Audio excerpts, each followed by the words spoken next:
ẹ̀yin èèyàn mi mo rí mú he ètè sọnù ọlọ́run àní mo rí mú he ètè sọnù ṣe ni Lizzy ṣe rántí pé godmother Lizzy olómilábẹ́ ó jáde ó lóun ò ṣe fracasi mọ́ o ó lóun ò ṣe fracasi mọ́ o òun fẹ́ lọ́jọ́ lórí o òun ò lè ṣe fracasi mọ́ mo ti sọ mo ní I'm waiting for Lizzy's reply Lizzy ò dẹ̀ kì í ṣọmọ àlè ṣe rántí pé there was a time tí Lizzy máa ń sọ fún wa pé forgiveness is a sin pé forgiveness is a sin ni ó pé gbogbo nǹkan tó ń ṣẹlẹ̀ wípé bó ṣe wà ẹ́ tó bá ti lè support Fọlárí àbó ti ṣe nǹkan kan against wa bó ti bú un rí òun ò lè dáríjì ẹ̀ tó máa fi kú. Lizzy nígbà tó gbọ́ pé godmother ẹ̀ sọ pé òun ò ṣe fracas mọ́ Lizzy wá ń béèrè pé ẹjọ́ wípé bóyá fracas tó ti ṣe tẹ́lẹ̀ ni pé kò ṣe fracas lọ́dọ̀ òun wípé ilẹ̀ ló wá rà lọ́dọ̀ òun kò bóun ṣe fracas níbi tí Adébímpé tí ò kì í ṣe pé tó jẹ́ pé initiative ẹ̀ ló máa ń ṣe tẹ́lẹ̀ tá a respect ẹ̀ṣẹ́ lára nǹkan tí mò ń sọ lẹ́nu tá a respect Adébímpé tó lórí social media yìí ṣe rántí Adébímpé initiative tó bá máa tan live báyìí gbogbo wa máa jáde a máa lọ wò ó ni ìgbà tó dọ́dọ̀ Lizzy láyé ẹ̀ bàjẹ́ o ni ò mọ̀ ṣe mọ́ o Lizzy dẹ̀ jáde ó dẹ̀ deny woman ṣe ti rí pé ó tún ti ṣàṣedànù Lizzy sọ pé kò ṣe fracas lọ́dọ̀ Priscilla tí Adébímpé ṣe pé ọ̀tá ẹ̀ máa ta ríǹgì jẹun jọ ọ́ndà ta ni Adébímpé wà lọ́dọ̀ ẹ̀ gbogbo ìgbà tó ń kó àwọn ọmọ wẹ́wẹ́ tó ń kó wọn lépè tó fẹ́ gba láísẹ̀nsì ẹ̀ lọ́wọ́ ẹ̀ Lizzy àní ò lè mórè tó máa fi kú gbogbo ẹ̀yin ṣe rí wọ́n ní ikú tó ń pojú gbà ẹ̀ ni òwe ńlá ló ń pa fẹ́ ni gbogbo ẹ̀yin ọmọ àlè tẹ́ẹ̀dẹ̀ bíi ti aya tí owó olówó tẹ́ẹ̀dẹ̀ bíi ti aya tí owó olówó look at you nǹkan tó máa gbẹ̀yìn lélẹ́yìí o this girl is going to deny all of you Lizzy is going to deny all of you lẹ́yọ̀ kọ̀ọ̀kan bó ṣe deny Adébímpé lọ́jọ́ tèmi tó sọ pé lọ́dọ̀ wọn kò ṣe fracas o Adébímpé gbèjà ẹ with everything she has she lost her integrity she lost her credibility she lost everything torí pé ó fi ń gbèjà ẹ ó di èèyàn tí ò mọ̀ ṣe mọ́ torí pé ó ń gbèjà ẹ ó di èèyàn táwa yìí ń rí fín lọ́jọ́ tèmi mo ń sọ fún yín pé Adébímpé la fi ń ṣe ẹ̀sánpù fún Ìyá Àjàrà Bùkà Adébímpé wá di èèyàn táwọn fi Ìyá Àjàrà Bùkà ṣe ẹ̀sánpù fún ẹ̀yin èèyàn make it make sense èèyàn tó bá ti lè ń lo Ìyá Àjàrà Bùkà tó fi ń ṣe ẹ̀sánpù fún ẹ mọ̀ pé nǹkan ti ṣẹlẹ̀ Adébímpé bá ọba ńlá jà Lizzy ṣó rántí ìgbà tí wà tẹ́mi ṣẹ̀mtẹ́ kọ́kọ́ jà lórí social media tí Adébímpé àtọba ńlá àwọn ló dá sí because she want to please you she lie ọ̀nà ọba ńlá pé ó máa ń gbé cocaine wípé ọba ńlá máa ń gbé kínní lọ sí China she lied on her because of you to please you at the end of the day kí ló wá sọ lọ́jọ́ tèmi òun sọ fáwa pé kò ṣe fracas lọ́dọ̀ ẹ̀ ìjà tó bá ọba ńlá jà tó bá ńlá sọ pé mi ò ní fi ẹ́ lẹ́sẹ̀ tó bá tẹ̀ kúrò nínú fracas I'm not going to leave you jọ ibo ló rò pé ó ti jáde jọ ibo ló rò pé ó ti jáde Adébímpé no tell us now this woman serve you with everything the same way MHM serve you MHM lost her customer Adébímpé almost lost her nursing license all because of you at the end of the day wọn kan tó jáde lẹ́nu after years and years of àṣedànù Zainab máa múra sílẹ̀ after years and years of àṣedànù look at what came out of your mouth you said when she was with you she never do fracas so báwo la Adébímpé tó ti wà lókè tẹ́lẹ̀ tó fi ré bọ́ ṣé kìí ṣe torí ọ̀rọ̀ ẹni the way she used to do show before compared to now gbogbo ẹ̀sìn tó fi ṣe kìí ṣe pé torí ọ̀rọ̀ ẹni gbogbo ojú ẹ̀tàn bàjẹ́ gbogbo ìwọ̀sí tó gbà mọ́ra ṣé kìí ṣe torí ọ̀rọ̀ ẹni ó dáa bẹ́ẹ̀ ṣèbí èèyàn tó bá sọ pé kí ló máa ṣe la máa ṣe hàn ṣáà sọ fún woman ẹ̀yin èèyàn ṣé àsọ fún woman pé ẹ̀sìn tiẹ̀ wo Lizzy ṣe mẹ́yẹ bọ̀ lápò fún ẹni Adébímpé sórí Lizzy mo kúkú jẹ́rìí Lizzy kò kí ń ṣọmọ àlè ó ṣe ń ṣe kí ni ó ṣe mẹ́yẹ bọ̀ lápò fún ẹni by the time she finish you on this social media space ó lóun mẹ́rí ó lóun kọ́ lóun rán ẹṣẹ́ ó mọ̀ pé gbogbo nǹkan tí Lizzy sọ nìyẹn ni ó lóun mẹ́rí ó kọ́ lóun rán ẹṣẹ́ kí ni tòun pẹ̀lú tiẹ̀ ó ṣe fracas lọ́dọ̀ òun so gbogbo èpè tóun kó fáwọn ọmọ tó bá yẹ pé wọ́n ti gba nursing license ẹ lọ́wọ́ ẹ náà tó ti suspend ẹ nǹkan tó máa jáde lẹ́nu Lizzy sí ẹni ó ní lọ́dọ̀ òun ò ṣe fracas ìjẹ́ ẹ̀ ló dẹ gbẹgbẹgbẹgbẹ tó fẹ́ẹ́ lè sọ ògo nù tó fẹ́ẹ́ lè sọ iṣẹ́ tó fún ẹ lóúnjẹ tó fún ẹ ní gbogbo nǹkan lé ayé tó study tó fi arúgbó ara lọ study ó fẹ́ẹ́ lè sọ gbogbo ẹ̀ nù wo nǹkan tí Lizzy ń sọ fún ẹ lọ́jọ́ tèmi ó ní kì í ṣe ọ̀dọ̀ òun ló ti ṣe fracas so jọ̀ọ́ torí Ọlọ́run nígbà tó wá ń ṣépè fún ọ̀tá Priscilla tó ń ṣépè fún ọ̀tá Priscilla tó fẹ́ please Lizzy ta ló wá ń ṣiṣẹ́ fún torí Lizzy ti jẹ́ ká mọ̀ sí pé o ò ṣiṣẹ́ fún òun rí o òun ò rán ẹ ní fracas o ò ṣe fracas lọ́dọ̀ wọn ta ló wá ń gbèjà tó fi ń ṣépè fáwọn ọ̀tá àwọn kéékèèké lórí social media ta ló wá ń gbèjà tó fi ń ṣe show tó fi ń báyé MHM jẹ́ ní gbogbo ìgbà yẹn Adébímpé ta ló wá ń gbèjà tó ń báyé Ìyábọ̀ jẹ́ ní gbogbo ìgbà yẹn tó ti rí sìn ó kàn dàgbà ní ò dání ó dàgbà ní ó lójú ìta ó lójú inú ẹ ti fọ́ Adébímpé you are a useless person you are a crazy useless mother èèyàn tí ò lọ́pọlọ ni ẹ́ àdàgbà jẹ̀rá ìfún ni ẹ́ ó yẹ ká bẹ àǹtí Yínká TNT kó bá wa ṣe orin another part 2 ìyá àjàrà bùkà because ó yẹ ká lùlù fún ẹ lórí social media yìí sórí bó ṣe kọjú ìjà sí Yínká TNT kó tó di pé òun náà ṣe kinní yẹn fún ẹ ta ló ń gbèjà ṣó ti rí sìn ta ló ń gbèjà Adébímpé òun ní báyìí tó ti throw ẹ under the bus àgbàyà aláìní tìjú aláìní rònú mo wá ń gbọ́ tí àwọn mèsòrò of course everybody will throw you under the bus when you said once you say you are no more doing fracas again wọ́n ní kò yẹ kó o jáde kó sọ pé o ṣe fracas mọ́ ó yẹ kó rọra lọ ní kó lọ máa ṣe tiẹ̀ but ìwọ ló understand ibi tí bàtà ti ń ta ẹlẹ́sẹ̀ pé even if you say you are not going to do fracas even if you don't say anything they are still going to drag that man but you've already come out torí ẹ̀ mo ṣe show kan tí mo sọ fún ẹ pé number one the first thing you have to do right now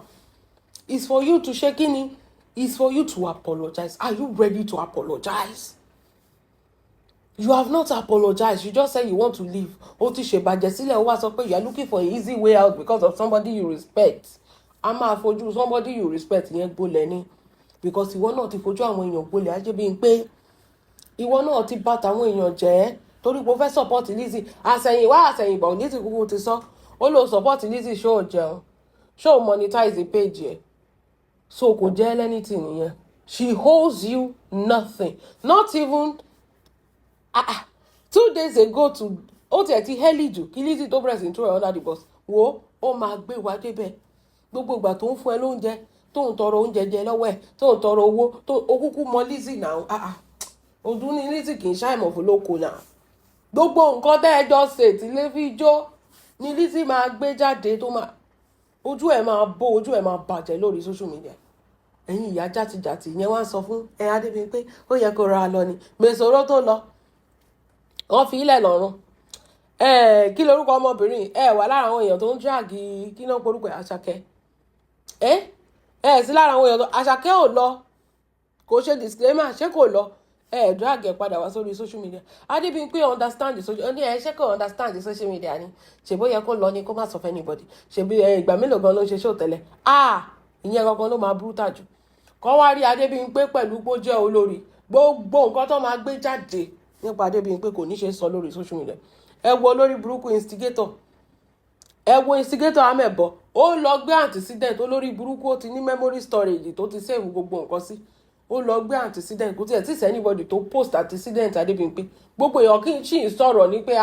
báwo lẹ ṣe máa sọ pé máa lọ bẹ́yẹn ta lẹ fẹ́ fi Lizzy fún ẹ wo nǹkan tí amẹ̀bọ lọ ń post gbogbo nǹkan tí Adébímpé ọba ńlá gbogbo nǹkan tó ti jọ go through òun àti Lizzy àti gbogbo amẹ̀bọ bẹ̀rẹ̀ sí post ó bẹ̀rẹ̀ sí repost ṣe ti rí sìn ṣe rí odóṣàn tó post anything ṣe ti rí pé àwọn pípọ̀ ìgangan àwọn ló ń balẹ̀ ayé jẹ́ ṣe ti rí everybody is still saying that Adébímpé ó kàn lè lọ bẹ́ẹ̀ yẹn èmi sọ pé Adébímpé you have to apologize to people ọba ńlá is hurting nísìnyí tí Lizzy ti jẹ́ kó ká mọ̀ pé òun ò rán ẹ níṣẹ́ wípé iṣẹ́ ara ẹ ló jẹ́ ṣó ti rí so all this loyalty all this defending everything you've done for Lizzy said she did not send you did it by yourself so Obala will now ask you kí ni mo ṣe fún ẹ tó fi fẹ́ bà tèmi jẹ́? That is it. Kí ni mo ṣe fún ẹ? Sherry, you have to understand that there are some people in this side, they can never understand loyalty. Ibi tí mo ti rí pé ogun ti wọnú ayé Lizzy ní ìjọ́ tí Aliu ti lọ ń dragi àti Jayé tí Lizzy ò dẹ̀ sọ nǹkan kan. Àti Jayé tó jẹ́ pé she has always been on her lane. She has never dragged all of you. She even declared that she loves you. Ibẹ̀ mo ti rí pé wàhálà ti dé. Tí Lizzy ò dẹ̀ sọ nǹkan kan. Tí ò tẹ̀ lè cover ibẹ̀ yẹn up. Ìgbà tí Adebimpe mo ti rí pé Adebimpe kò ṣe ṣọ́ọ̀bì ti tẹ́lẹ̀ mọ́. Àwọn nǹkan kan wà tó yẹ kó jáde kó wá máa ṣe mọ́ bó ṣe máa ń gbọ̀n ẹ̀gbọ́n wíwíwí ẹ̀gbọ́n ṣiṣiṣi yẹn kò jáde kó wá máa gbọ̀n kiri. Pé kí ló ń ṣẹlẹ̀ ṣó àárín òun àti Lizzy ti dàrú ní aṣáàlùgbọ́n síbì kan. Àwọn wò pé kò sí bẹ́ẹ̀ ṣe cover ẹ̀. This is the peak tí Lizzy fi lè cover up kínní. Peak tí Lizzy fi lè cover up kínní lélẹ̀. Tí Adebimpe fi lè cover up kínní ni kò mọ bóun ṣe fẹ́ cover up torí ẹ̀ sọ pé òun fẹ́ lọ jó lórí. Torí ó mọ̀ pé tí picture bá bẹ̀rẹ̀ sí fly, tí image bá bẹ̀rẹ̀ sí fly, tó bá bẹ̀rẹ̀ sí rí fídíò wípé kíní ti dá, ó máa mọ̀ pé àtúbọ̀ tó ń wò ní dá. Gbogbo èèyàn máa post antecedent ẹni. Torí ẹ̀ ló ṣe kọ́kọ́ wá tó wá jẹ́wọ́ ara ẹ̀. Ẹ tó sọ pé kò yẹ kó jẹ́wọ́ ara ẹ̀. Èmi sọ pé apology ló yẹ kó kọ́kọ́ wá tọrọ. Kó bẹ̀bẹ̀ lọ́dọ̀ Ọlọ́run. Kó bẹ̀bẹ̀ lọ́dọ̀ àwọn ọmọ kéékèèké tó ṣépè fún. Ọmọ tó sọ pé ó máa ta ríǹgì jẹun. Kó wá bẹ̀bẹ̀. Kó bẹ̀rẹ̀ sí ṣe kíni. Ẹ̀rù sì ń bà ní. Sori Adebimpe kò sí stunt tó lè pull. Lizzy will drag you. That is it. Lizzy will drag you. But sori ibi tó wà ń sìn, it's better for you to do the right thing. It's better because you are going to stop dragging. Nǹkan kékeré ló sọ pé ò ṣe fracas mọ́ wo bí Lizzy ṣe twist ẹ̀ mọ́ ẹ lọ́wọ́. Lizzy tó jẹ́ pé ó ti ṣe gbogbo tí yín máa wò ní. Gbogbo yín pátápátá ló ti bẹ̀ṣẹ̀dá yín wò ṣèbó máa ń sọ. Gbogbo yín ló ti bẹ ìṣẹ̀dá yín wò. Ó ti ṣe tí yín máa gbò ní. Ó ti báyé yín jẹ́ tán gbogbo yín ẹ̀ mọ̀ kòròfó ló kù sí. Ó rí bó ṣe twist ẹ̀ mọ́ ẹ lọ́wọ́ pé ọ̀dọ̀ ńkọ́ ló ti ṣe fracas o. Òun ò rán ẹ ní fracas o. Bóyá fracas tó ti ṣe tẹ́lẹ̀ ni o. Òun ò mọ̀ gbà. Mo ní ṣe fracas tí Adebimpe ti ṣe tẹ́lẹ̀ ló fi ń drag MHM on your behalf. Àbí Adebimpe ò sọ fún wa pé MHM kò ṣọmọ gidi. Lizzy ó pè òun ó ní ẹ má bínú mà kíníkan a mọ̀ pé torí owó ni o. Ìgbogbo gbàtẹ́ sábọ̀dì ń drag tó ń drag Adebimpe sọ pé ọmọ mi Lizzy wọ́n ti drag wọ́n ní mi ìláṣọ lọ́rùn. Ó dẹ̀ sọ pé kò ṣiṣẹ́ fún. Gbogbo tó bá ńlá ṣe bí ṣí àná bá ńlá they were friends very close. They even saw each other. Obanla took her husband to meet Adebimpe in the United Kingdom. Obanla took her husband to meet Adebimpe. Adebimpe threw Obanla under the bus. Lied on her, lied on the man, insulted the man. Léyìn tí ò ṣe nǹkan kan fún ẹ. Lizzy lọ́jọ́ tèmi ń sọ fún wa pé Adebimpe did not do fracas with her. Kò bó ṣe fracas o. Kò ṣe fracas lọ́dọ̀ òun. So Zee, sori pé ó dárúkọ yín mẹ́ta, ìwọ Olúṣọlá àti kíni àti Adebimpe ó ní gbogbo yín ó ti jẹ́ kó yé gbogbo ayé sìn pé gbogbo nǹkan tẹ́ ń ṣe o ara yín lẹ fi ń ṣe. Òun ò rán yín iṣẹ́, ó wù yín lẹ ṣe. So tí ṣòro bá wá kò ní ṣe kíni, kò ní bá yín dá sí. Just like ó ti ṣe kíni ìrí o, tẹ́ bá rántí tí MHM gbà yẹn tí wọ́n ṣá MHM pa. Ṣé rántí? Ó ti ṣe kíní ìrí tí MHM nígbà yẹn.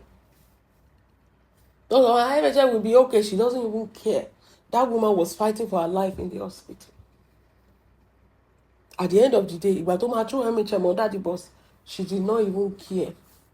So ṣé ti rí Zainab ọjọ́ tó bá pa ẹ́ dànù.